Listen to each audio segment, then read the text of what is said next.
കായംകുളത്ത് ഓപ്പറേഷൻ തൂഫാൻ 35.95 ഗ്രാം MDMA-യുമായി രണ്ടുപേർ പിടിയിൽ.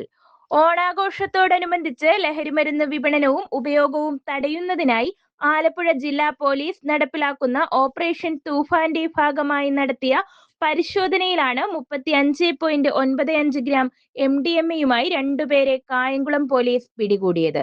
കരുനാഗപ്പള്ളി കുലശേഖരപുരം കടത്തൂർ സ്വദേശി ആകാശ്, ക്ലാപ്പന സ്വദേശി സജിമോൻ എന്നിവരാണ് അറസ്റ്റിലായത്.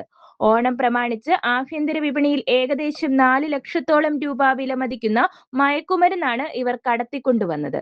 പിടിയിലായ ഒന്നാം പ്രതി ആകാശ് ചവറ പോലീസ് സ്റ്റേഷനിലെ മോഷണ കേസിലും പ്രതിയാണെന്ന് പോലീസ് അറിയിച്ചു. ആലപ്പുഴ ജില്ലാ പോലീസ് മേധാവി വിഷ്ണു പ്രദീപ് TK IPSന്റെ നിർദ്ദേശപ്രകാരം കായംകുളം DYSP രാജപ്പൻ ടിയുടെ മേൽനോട്ടത്തിൽ CI രജീഷ് കുമാർ, SI-മാരായ രതീഷ് ബാബു, സുരേഷ്, ASI-മാരായ ഇസ്ലാഹ്, പ്രിയ, ഷിബു, പോലീസ് ഉദ്യോഗസ്ഥരായ മോനിഷ്, ആദർശ്, ശ്യാം, അഖിൽ മുരളി, മനു എന്നിവരടങ്ങിയ സംഘമാണ് പ്രതികളെ വലയിലാക്കിയത്.